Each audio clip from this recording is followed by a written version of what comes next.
এই রাজাকারের বাচ্চারা 1970 সনে পাকিস্তান আমলে 375 কোটি টাকার বাজেট হয়েছিল পূর্ব পাকিস্তানে, এখন 7 লক্ষ কোটি টাকার বাজেট হয়। বাংলাদেশ করে খুব খারাপ করছি? হ্যাঁ, কোনো বাঙালির সন্তানের একটা ব্যাংক ছিল না, এখন শত শত বাঙালির সন্তানের ব্যাংক আছে, ডাইরেক্টর আছে, ইন্স্যুরেন্স কোম্পানি আছে। কোনো বাঙালির ছেলে জেনারেল ছিল না, কোনো বাঙালির ছেলে lieutenant general, major general, brigadier general ছিল না। সেইটা বাংলাদেশ স্বাধীন হওয়ার কারণে, যুদ্ধ হওয়ার কারণে হয়েছে। কোনো বাঙালির ছেলে সচিব ছিল না, কোনো বাঙালির ছেলে এডিশনাল সচিব ছিল না, কোনো বাঙালির ছেলে এই দেশে বিদেশে বড় চাকরি পাইতো না। কোনো বাঙালির ছেলে বিদেশে গিয়া ওই আমেরিকাতে, লন্ডনে, ইউরোপে, সৌদি আরবে, আবুধাবিতে, সমস্ত জায়গাতে কোটি কোটি বাঙালি এখন টাকা পাঠায়। বাঙালির ছেলেদের একটা পাসপোর্ট পাইতো না। সেই বাঙালির ছেলেরা এখন বলে না মুক্তিযুদ্ধ হয়েছে না, মুক্তিযুদ্ধ ঠিক হয়েছে না, এটা হয়েছিল না। আমি এদেরকে বলি নিমক হারামের বাচ্চা, বাংলাদেশের খায়া পাকিস্তানের গুণ গাও, মুক্তিযোদ্ধার খাও রাজাকারের গুণ গাও, এটা কইলেই খারাপ। ফজলুর রহমান, মুক্তিযুদ্ধ মান্য সব করো, সব করো, দেখি বাপের পাঠাইলে ইলেকশনে আসো। এই পঞ্চগড় যে আমাকে কথা বললা, পঞ্চগড় তেতুলিয়া আটোয়ারি সিটে কয় ভোট পাও দেখুন তো। আটোয়ারির বেটা, আক্তারের বেটা, দেখুন তো কত ভোট পাও। ইলেকশন করে দেখে তো। কোন সময় গিয়া পাও ধরো জামাতের, কোন সময় গিয়ে পায়ে ধরো হেফাজতে ইসলামের, কোন সময় গিয়ে পায়ে ধরো কি আন্দোলন, ইসলামী আন্দোলনের। এখন আবার গাড়ে চড়তে চাইতেছো বিএনপি। হে বিএনপি দেখলে পরে, নেতারা দেখলে পরে বুকে জড়ায় ধরে পায়ে সালাম করে, ভাই যা কইছি মাফ করেন, আমরা একটা সিট দিয়েন। এই তো তোমাদের রাজনীতি। এই ধরনের চালাক চতুর, এই ধরনের বেঈমান ছেলে পেলে, লোভী, এই ধরনের বাটপার ছেলে পেলে, এই ধরনের মানুষকে হত্যা করে যারা কক্সবাজারের সমুদ্র সৈকতে বেড়াতে যায়, 5 স্টার হোটেলে থাকে, এই সব ছেলে পেলের কাছে বাংলাদেশের নেতৃত্ব দিয়ে দিতে হবে। আর এটার বিরোধিতা করলে ফজলুর রহমানকে মেরে ফেলা। আমি তাই আপনার কাছে, আপনার মাধ্যমে সারা দেশবাসীকে বলতে চাই, এইসব বেয়াদব ছেলেদেরকে চিনে রাখো। এই বেয়াদবদের থামানোর কেউ নাই। না, নাই। এই পৃথিবীতে আল্লাহ এদেরকে জন্ম দিয়েছে, এদেরকে থামানোর কেউ নেই। এরা হইলো আজরাইলের সন্তান, এরা হইলো আজরাইলের সন্তান, এদেরকে কেউ থামাইবে না। এরা হইলো বেয়াদব, বেতমিজ, বেতাসির। এরা ফজলুর রহমানের নাম ফজু পাগলা, ফজলু বলে। আরে কয় কি এই পৃথিবীতে? এটা যে সেদিনই আমি বলছিলাম, বিএনপি বুঝে নাই, কিন্তু আমি বুঝছিলাম যে যেদিন শেখ মুজিবের মাথার উপরে প্রস্রাব করছে, আমি সেদিন বলছিলাম যে জিয়াউর রহমানের কিন্তু এই অপমানটা করবে। এই অপমান যখন তারা শুরু করছে, কাজে আমার মতো ফজলুর রহমানের তো ফজু পাগলা বলবে। আমি কে? জিয়াউর রহমানের মুখের উপরে যারা বুট দিয়ে পারতে পারে, আগুন লাগাই দিতে পারে, তারেক রহমানকে যারা বিশিষ্ট, আমি ফজলুর রহমান কে? কাজে এদেরকে থামানো উচিত না। আমি কেমনে থামাবো? যাদের থামানো উচিত তারাই তো থামায় না। এই ভাষায় কি একটা দেশের রাজনীতি চলে? আমারে বলে আমি বাজে ভাষা বলে। আমি ইলেকশন করছি, প্রথম ইলেকশন করছি, একটা টাকা নিজের হাত থেকে খরচ করে নাই। বক্তৃতা করিয়া ক্যাসেটের যে টাকা পাইছি বিক্রি করে, সেই টাকায় আমি ইলেকশন করছি। আমার নাম ফজলুর রহমান। এটা বাংলাদেশে কারো ইতিহাস নাই। কিশোরগঞ্জ সদরের আমি 86 এমপি হয়েছি শুধু বক্তৃতার ক্যাসেট বিক্রি করিয়া। কাজে আমি বক্তৃতা, বাজে বক্তৃতা করলে লাখ লাখ মানুষ খাড়ায় থাকে কেন? ফজলুর রহমানের বক্তৃতা শোনার জন্য লাখ লাখ মানুষ খাড়ায় থাকে। তোরা যে মিটিংটা করছো সেদিন শহীদ মিনারে 3 তারিখে, এই যে 5,000 লোক, আগে তোদের কথায় বুঝলাম 5,000 লোক, আরে তুই কইতেছি কেন? সন্তানের মতো তোমাদের কথাই বলা, আপনাদের কথায় মহারাজার ছেলেরা যে মিটিং করলেন আপনারা, 5,000 মানুষ হয়েছে। আমি ফজলুর রহমান খালি এই বাও হাতটা উঁচা করে কোন জায়গাতে দাঁড়াইলে 10,000 লোক হয়। ফজলুর রহমান কি কয় শুনে গিয়া। আর ফজলুর রহমান লেখ করে এইরকম ধরনের ফজু পাগলা, ফজ্জা, মাইরে ফেলবো, এগুলা বলে ফেললা। হ্যাঁ, এই দেশটা সৃষ্টি করছিলাম কি এই কথাগুলা শোনার জন্য? আমার দেশে থাকো, আমার দেশে খাও, মুক্তিযুদ্ধের দেশে থাকো, মুক্তিযুদ্ধের দেশে খাও। লাখে লাখে হাজার হাজার মুক্তিযোদ্ধা এখনো জীবিত আছে, আর তাদেরকে অসম্মানজনক ভাবে কথা বলো। তোমরা তো হইলা নিমক হারাম, তোমরা তো হইলা অকৃতজ্ঞের জাত। ফজলু ভাই, এমনিতে আগামী ধরেন আপনার একটা ৭১ মঞ্চ ৭১ নামে একটি মুক্তিযোদ্ধাদের সংগঠন হয়েছে। তারা আপনি এটার ব্যাপারে কিছু জানাবেন? আপনার কি মুক্তিযোদ্ধারা কোনোভাবে ঐক্যবদ্ধ হতে পারে? নিশ্চয়ই আপনাদের পেছনে লক্ষ কোটি মানুষ দাঁড়িয়ে যাবে। শুনেন, এইখানে আমার প্রবলেম যেটা, আমি একটা রাজনৈতিক দল করি, অন্য একটা ভিন্ন একটা রাজনৈতিক দল, আমি আপনাকে বলি, কিন্তু মুক্তিযোদ্ধারা এক হোক, আমি মৃত্যুর আগে ওটা চাপ। মুক্তিযুদ্ধের আদর্শ বাস্তবায়ন হোক। যে মুক্তিযুদ্ধের আদর্শ ছিল 1972 সনের সংবিধানের সেই গণতন্ত্র, সমাজতন্ত্র, ধর্মনিরপেক্ষতা এবং জাতীয়তাবাদ, সেই 4টে আদর্শের পক্ষে মুক্তিযোদ্ধারা এক হোক। অবশ্যই আমি এটা চাপ, সেই আদর্শের পক্ষে। হ্যাঁ, যদি এটা পুরানো আদর্শ হয়ে থাকে, অনেক কিছু ইতিহাসের পুরানো হয়ে, যেগুলোকে মানুষ বাদ দেয়। ইসলাম তো 1400 বছর পুরানো, এই কারণে কেন বলবো আর ইসলাম এগুলো তো পুরানো হয়ে গেছে, এগুলো চলে না, এগুলো বাদ দেও।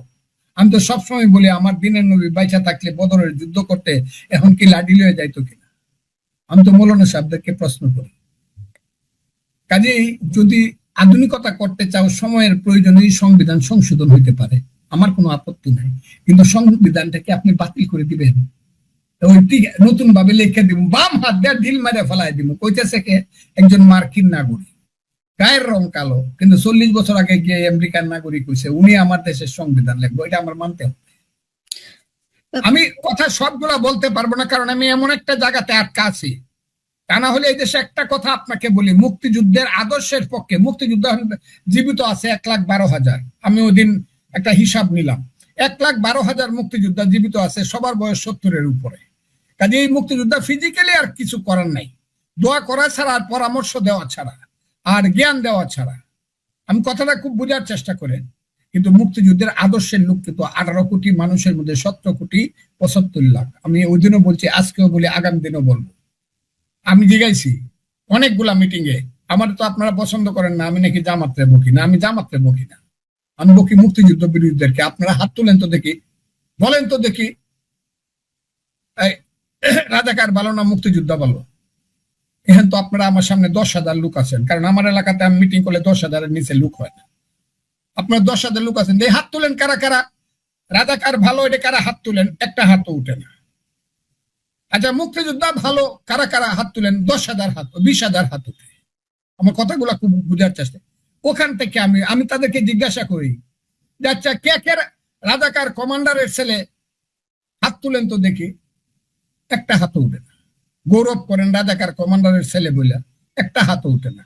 আচ্ছা, কার বাবা মুক্তিযুদ্ধ ছিল, রিক্সা চালাইতো, দেখবেন 50 জনে হাত তুলছে।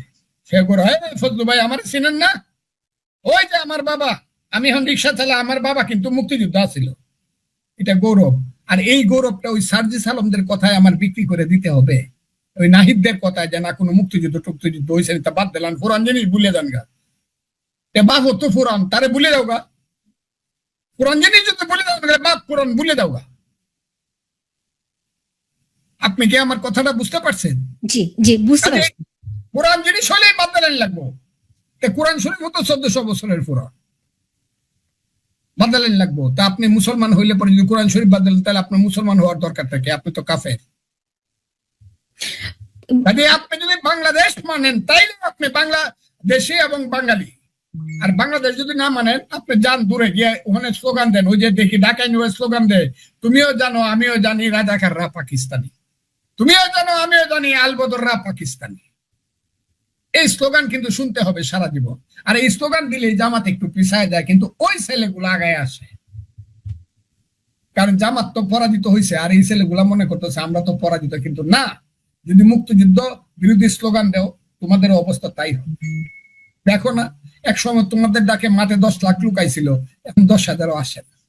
এবং আস্তে আস্তে ধীরে ধীরে দেখবা রিক্সা ওলা বাদে আর তুমি বাদে আর কোন, জামাতি, এরাও তো জামাতের আলাদা একটা রূপ। ইউ আর রাইট, এই ব্যাপারে আমি এগ্রি করলাম আপনার সঙ্গে। জি না, আপনিও কয়েকবারই বলেছেন যে এদের অনেকগুলো মাথা, জামাতের অনেকগুলো মাথা, সেই মাথা নিয়ে তারা জি একটা ক্যামোফ্লেক্স তৈরি করেছে। জি জি, এমনিতে এদের এই বেয়াদবদের থামানোর আপনি বলতেছেন কেউ নাই, এইভাবে তো আর দেশ চলে না, তাই না? জনগণ বুঝবে, নামবে, হয়তো বা কারো না কারো জীবন সর্বনাশ হবে, তারপরে জনগণের হুঁশ আসবে। তারপরে হুঁশ আসবে। আমার মতো মানুষকে যখন মবের হুমকি দেওয়া হয়, ফজলুর রহমানের মেরে ফেলবো, আমি কল্পনাও করি না। কত কিছু পার হয়ে আসলাম জীবনে, আমি ফজলুর রহমানকে মারি ফেলবে।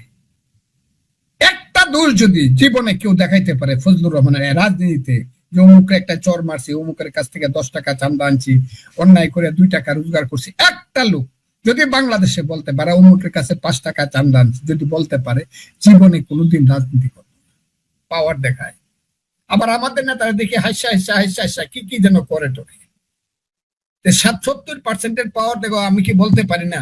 ঠিক আছে, 70% পাওয়ার দেখো, ইলেকশন করে দেখাও তো কয়টা সিট পাও সারা বাংলাদেশে, কোথায় কয়টা সিট পাও, চ্যালেঞ্জ করো। না, এটা করব না। শুধু চক্রান্ত করিয়া মানুষকে ইসলামের নামে ধর্ম ব্যবসা করিয়া মানুষকে ভুল বুঝাইয়া, ধর্মপ্রাণ মানুষকে ভুল বুঝাইয়া এই দেশে শুধু বিনা নির্বাচনে ক্ষমতায় থাকতে চাইবা। আর যারা আমরা যুদ্ধ করছি এরা হইলাম মহাপাপী। ঘরটা আমরা করে দিছি, বিল্ডিংটা আমরা করে দিছি, জমিটা আমরা করে দিছি, এই দেশে তোরা থাকস, লজ্জা করে না? মুক্তিযোদ্ধাকে এইভাবে হুমকি দেশ লজ্জা করে না? তোর বাপের যুদ্ধ করছে না আমি করছি? তোর বাপের বয়স তো ওই সময় 4 বছর আছিল, আমি যুদ্ধ করছি। আমার দেশে থেকে আমারে হুমকি দেশ, আমি মুক্তিযোদ্ধা? মার তো দেখি, মাইরে ফেলবি। আমি সমস্ত মানুষকে সাক্ষী রেখে বলতে চাই, এই সব বেয়াদবদেরকে আপনারা বাংলাদেশের 18 কোটি মানুষ চিনে রাখেন। আপনাদেরকে আমি হাত জোর করে বলি, আমার কোনো কথা নাই, ইলেকশন চাই না, মন্ত্রিত্ব চাই না, এমপিগিরি চাই না, কিচ্ছু চাই না আমি নিজে ব্যক্তিগত ভাবে। কিন্তু আমি মুক্তিযুদ্ধকে যারা অপমান করে তাদেরকে আমি কিছুতেই ছাড়বো না, কিছুতেই আমি ছাড়বো না। যারা মুক্তিযুদ্ধকে বলবে যে দেশে যুদ্ধ হয় নাই, এই দেশ 30 লক্ষ লোকের রক্ত বৃথা গেছে, এদেশে মায়ের চোখের জল বৃথা গেছে, এদেশে পিতার হাত বৃথা গেছে, এদেশের সন্তানের কান্না বৃথা গেছে। আজ থেকে 54 বছর আগে বাপের সামনে মেয়ের ধর্ষণ করছে, সব বৃথা গেছে। আমাকে আজকে মানিয়ে ফেলতে হবে? কোন বেটার কথা মানবো? কে পাওয়ার আশায় মানবো? হ্যাঁ মানবো। কোনটা মানবো? 71 যুদ্ধ হয়েছিল, যুদ্ধ করে 1000 বছর পরে বাঙালি জাতি যুদ্ধের মাধ্যমে দেশটাকে স্বাধীন করছিল, বাঙালি জাতির একটা রাষ্ট্র হয়েছিল। ভুল ত্রুটি সহ আমরা এই রাষ্ট্রটাকে এনে লইছি।